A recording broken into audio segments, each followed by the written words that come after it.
Selamat pagi, balik lagi dengan gua Om Ardi Gendut. Jumat berkah ya teman-teman, gimana kabarnya? Subuh nih ya, mau subuh lah, mau azan kayaknya. Siap-siap, siap-siap, karena kan rumah Om di Bogor ya nggak? Kerja di Jakarta. Ya semacam orang bilang sekarang budak korporat. Ya gitulah ya teman-teman ya. Gimana? Sudah menunggu ditolak? Banyak Om ya. Sudah nunggu-nunggu banyak banget yang komen. Saya kadang kasihan gitu yang nunggu lama, ujungnya ditolak, ngapain ya nggak sih? Mendingan dari awal ditolak makan ketahuan ya nggak? Biar teman-teman juga ada action. Nah, apalagi teman-teman gini ya, kayak kejadian kayak di komen kemarin tuh ada tuh. Itu ibaratnya makanan udah di depan mata, malah nggak jadi gitu. Kucing kasih ikan, tinggal hap, ikannya pergi kan. Nah, ini kejadian teman-teman ya, karena dia itu mengubah maksimal jangka waktu, saya lupa deh. Pokoknya ngubah jangka waktu. Dia minjem bersekian kreditnya, terus jangka waktunya misalkan nih contoh ini nggak sesuai komen ya. 2 tahun jadi 3 tahun. Ketika proses sudah mau selesai. Nih teman-teman ya gue kasih tahu ya teman-teman ya. Kalau proses kredit, mending teman-teman berantem di awal deh. Berantem di awal tuh dalam artian gini teman-teman. Teman-teman mending kasarannya dililan di awal, ribut di awal, tapi fix selesai semua dibanding ketika sudah proses udah mau selesai teman-teman baru protes. Atau teman-teman bukan protes sih, tiba-tiba berubah pikiran. Ah, kayaknya maksimalnya nggak 100 deh, Om. 120 aja. Kan cuma nambah 20 ya. Kayaknya kan cuma ngubah sebentar, mestinya nggak lama dong. Atau misalkan jangka waktunya, Om, 2 tahun, ah jangan deh, 1,5 tahun aja biar cepet. Ketika proses sudah mau selesai. Apalagi udah disetujuin. Wah, ini teman-teman ya. Jadi gini, mantri analis itu kan sebenarnya mensupport teman-teman ya kalau mereka yakin ke teman-teman ya. Mereka mensupport, dalam artian support data teman-teman kasih. Tapi kan yang membuat dalam artian mengatur proses pengajuan teman-teman mereka. Biar apa? Biar goal ya enggak? Tujuannya kan biar goal juga. Nggak ada mantri analis kredit bertujuan supaya teman-teman nggak gol. Nggak ada. Pasti mereka tujuannya buat ngegolin teman-teman. Pasti itu. Karena mereka juga kerja capek-capek. Kerja capek, ditanyain tiap hari mengenai booking, ya nggak? Mereka pasti ditanya tiap hari tuh mengenai booking. Makanya logika aja, seorang mantri analis yang ngebiarin prospek bagus, itu rasanya tidak mungkin.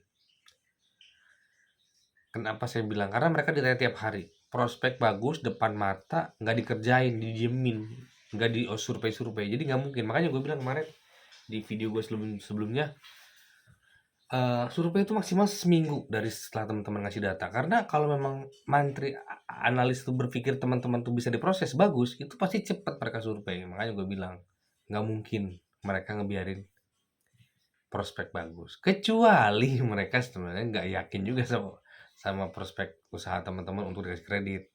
Makanya didiemin lama. Makanya gue bilang, bisa jadi ketolak atau bisa jadi mereka nggak mau ngomong karena nggak enak, karena teman-teman nambah kan. Artinya gini, menolak debitur baru sama menolak debitur existing mau top up mau suplesi itu lebih susah menolak debitur existing. Karena apa? Karena teman-teman masih kerja di situ. Kasarannya masih ketemu, ya enggak? Masih nagih, ya enggak? Pokoknya masih berhubungan. Tapi kalau nolak debitur baru itu lebih gampang. Soalnya nggak bakal ketemu lagi kan. Udah selesai tolak Pak ya, nggak bisa gitu. Ya gitu. Nah, sekarang balik lagi ke tema utama, yaitu adalah mengubah maksimal kredit di tengah-tengah proses. Mantri sudah mensupport, analis sudah mensupport, dibantuin bikinin laporan keuangan yang sesuai dengan usulan kredit teman-teman. Dibikinlah cerita usaha yang sehingga teman-teman butuh kredit misalkan 100 juta. Semua fix. Ya. Dari awal sampai akhir ya enggak bukan disetting ya, disesuaikan dengan pengusulan kredit teman-teman. Tiba-tiba teman berubah, brek 100 juta jadi 120 juta. Bukan masalah 20 jutanya tambahnya kecil ya. Tapi ngubah cerita dari awal sampai akhir tuh butuh konsistensi.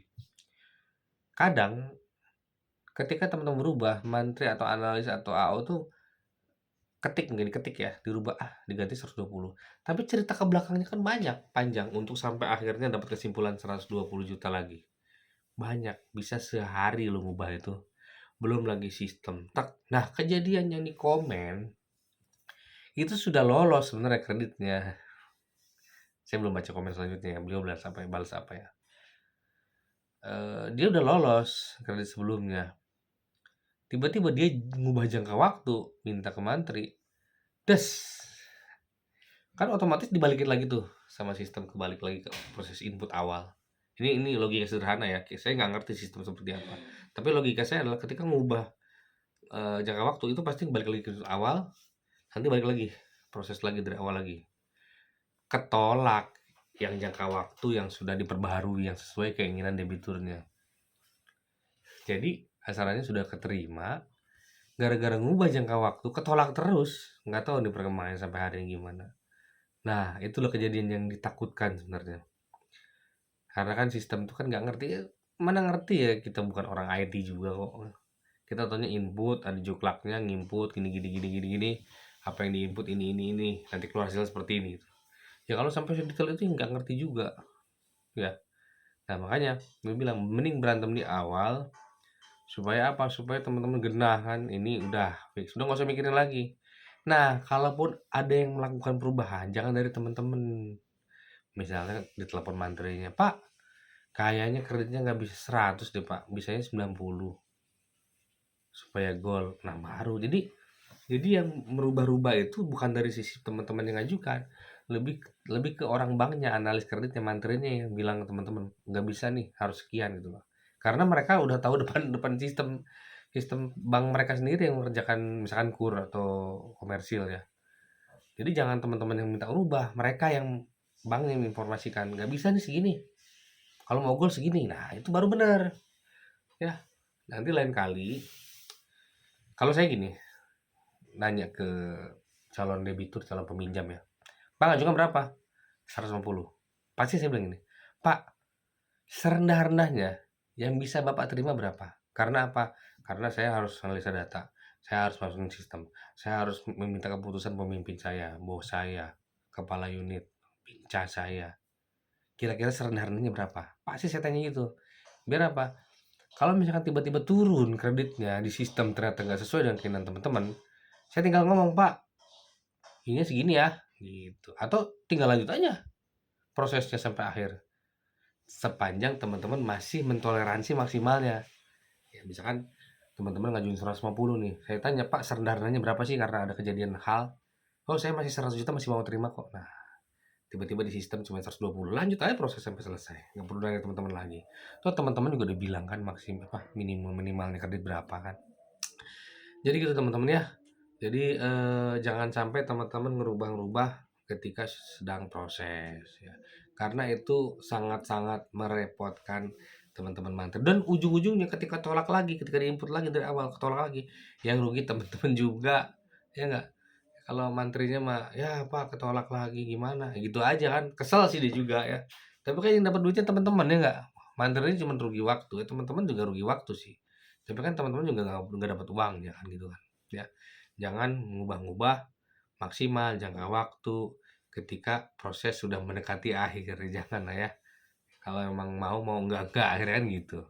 Mendingan, "Pak, Om," Om lagi, "Pak, kalau sekian sekian sekian," udah terima aja gitu, daripada teman-teman proses awal ketolak kan gitu.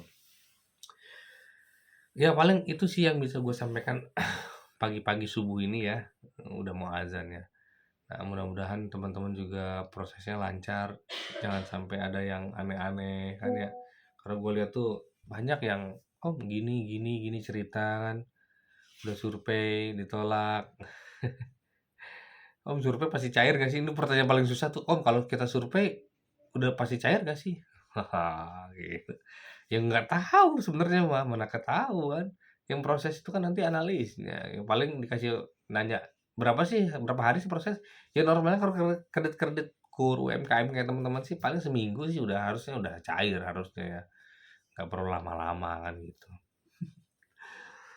Ya tentu saja intinya gini ya teman-teman ya, semua proses kredit teman-teman itu diupayakan oleh mantrinya, oleh analisnya. Ketika sudah cair, jangan lupa ya, cicil sesuai angsuran, sesuai jangka waktu ya.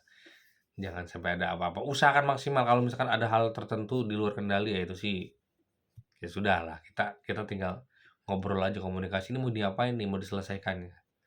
Mau direstrukturisasi dulu kreditnya ya nggak, bayar bunga dulu berapa bulan misalkan, atau kalau teman-teman sambil jual jaminan, apapun itu bisa teman-teman bicarakan kalau memang sedang kesulitan angsur ya. Oke guys, itu saja yang bisa gue sampaikan pagi subuh ini ya. Sampai ketemu lagi di video gue selanjutnya. Terima kasih.